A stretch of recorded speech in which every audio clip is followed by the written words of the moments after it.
दोस्तों Bajaj housing finance limited की बात करें तो स्टॉक के अंदर आज भी 1% के आसपास की गिरावट हुई। स्टॉक अब अपने निचले लेवल के आसपास ही है। काफ़ी ज़बरदस्त इसने लिस्टिंग गेन दिया लोगों को। आप समझ ही सकते हो कि आईपीओ आया 70 रुपये के आसपास और लिस्टिंग 150 के आसपास हुई।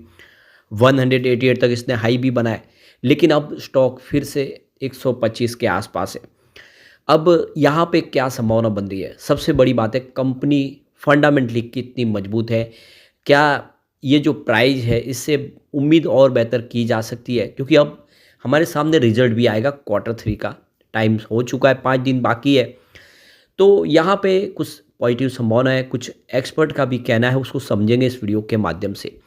लेकिन फ्रेंड्स, उससे पहले अगर आप पहली बार हमारे चैनल पे आए तो चैनल को सब्सक्राइब कर दीजिए, एक बेल आइकॉन दबा दीजिए ताकि जब भी नया वीडियो बने पहला नोटिफिकेशन आपको मिले। वीडियो पसंद आए तो लाइक से ज़रूर कीजिए। चलो फ्रेंड्स, वीडियो स्टार्ट करते हैं। मैं हूँ आपका दोस्त एस बी दवे और हमारे अपने चैनल ऑनलाइन कमाई में आपका बहुत बहुत स्वागत है। तो सबसे पहले कारोबार की बात कर ले आज के।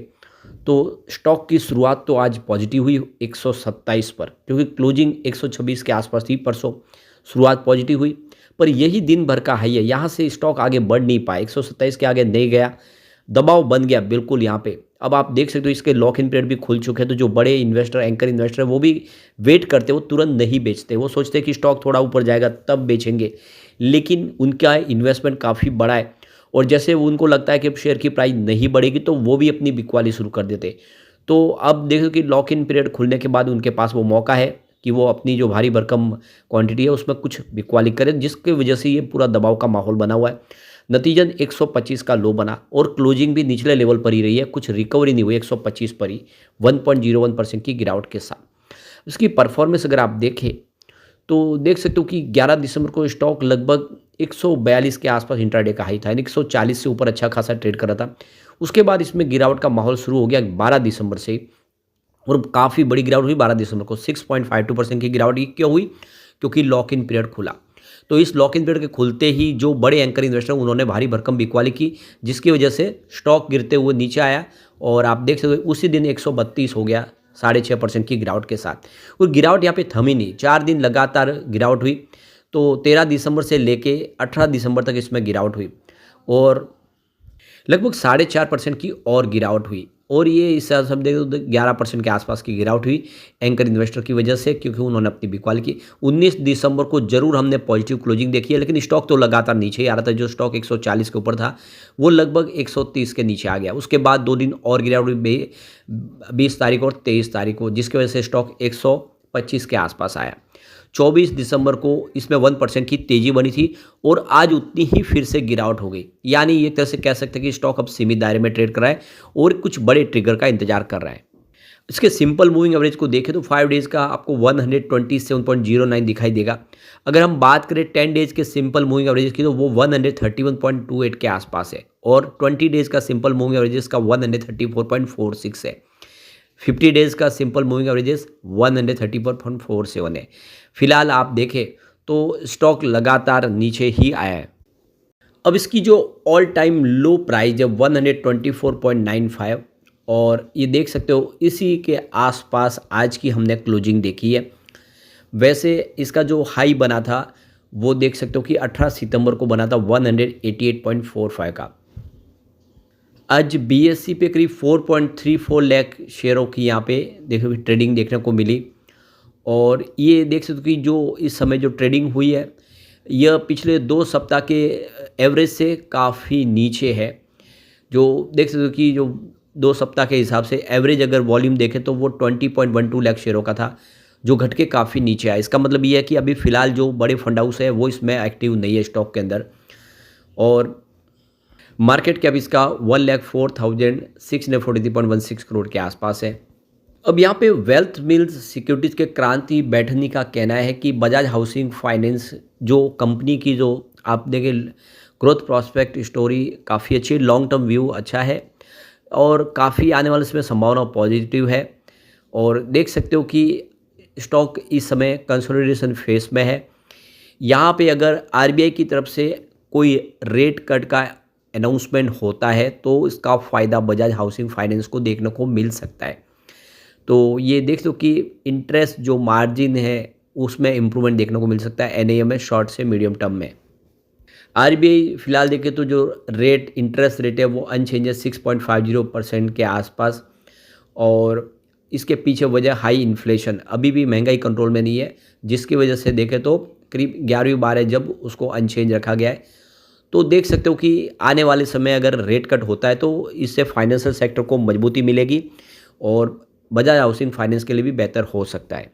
यहाँ पे क्वार्टर 3 अब आने वाला है, 5 दिन बाकी है, दिसंबर महीने का क्वार्टर तीसरा जो है हमारा बनेगा। तो सितंबर क्वार्टर की बात करें तो क्वार्टर 2 में कंपनी ने यहाँ पे देख सकते हो कि जो अपना प्रॉफिट बताया उसमें 20.95% की ईयर ऑन बेसिस पे हमें वृद्धि अच्छी खासी देखने को मिली। जो प्रॉफिट 545.60 करोड़ के आसपास रहा है, पिछले सेम क्वार्टर में अगर आप देखें तो 451.11 करोड़ के आसपास था। तो काफ़ी अच्छा प्रॉफिट ग्रोथ देखने को मिला। रिवेन्यू की बात करें तो यहाँ पर भी अच्छी खासी वृद्धि हुई है, 26.09% की ईयर ऑन बेसिस पे वृद्धि देखने को मिली। जो रिवेन्यू 2410.15 करोड़ के आसपास था, पिछले साल सेम क्वार्टर में 1911.49 करोड़ के आसपास था। तो रिवेन्यू और प्रॉफिट दोनों ही बढ़ा है। फिलहाल इस समय स्टॉक देख दो 5 day, 10 day, 20 day, 30 day, 50 day moving average से नीचे आपको ट्रेड करता हुआ दिखाई देगा। इसका अगर RSI अगर आप देखें तो इस समय 38.48 के आसपास है। तो ये देखो कि 30 के नीचे अगर है तो ओवरसोल्ड जोन में है, और 70 के ऊपर है तो वो ओवरबॉट जोन में कहा जाता है। इस समय स्टॉक न तो ओवरसोल्ड जोन में है न ही ओवरबॉट जोन में है। यहाँ पे प्रमोटर की स्टेक अभी भी 88.75% के आसपास है, यानी जो प्रमोटर ने इस समय जो IPO लाया उसमें अपनी स्टेक कम डाइल्यूट किया है, तो निकट भविष्य में इसको 75% पे लाना होगा, यानी आने वाले समय में 13% की होल्डिंग और कम होती हुई दिखाई देगी। अब इसके अंदर कमजोरी कितनी है और इसके अंदर कितनी ताकत है उसको समझने की कोशिश करते हैं। Bajaj housing finance Bajaj group की कंपनी है और अफोर्डेबल हाउसिंग के ऊपर फोकस करती है। इसके अंदर का स्ट्रेंथ अगर आप देखेंगे तो टोटल 16 पॉइंट स्ट्रेंथ के, जो बहुत बड़ी बात हो जाती है। अगर किसी कंपनी में स्ट्रेंथ 16 है इसका मतलब वाकई में कंपनी बहुत बेहतर है, लेकिन सामने के सामने वीकनेस भी ज़्यादा है। करीब इसके अंदर 11 वीकनेस भी है, ये भी आपको खास ध्यान रखना है। तो कमजोरी भी साथ में है, अपॉर्चुनिटी इसके अंदर एक भी नहीं है और एक इसके अंदर थ्रेट्स भी है।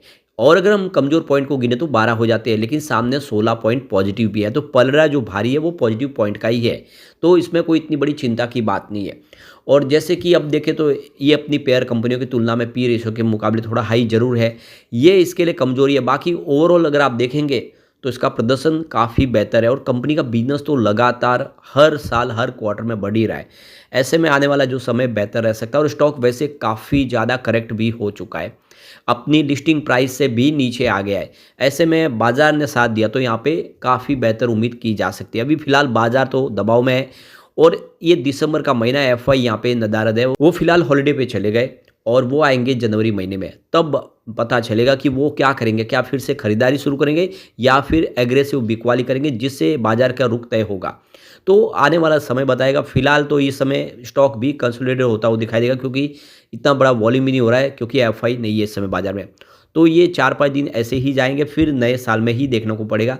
लेकिन ओवरऑल कंपनी के फ्यूचर प्लान देख के लगता है कि आने वाले समय काफ़ी उम्मीद से बेहतर ये करता हुआ दिखाई दे सकता है।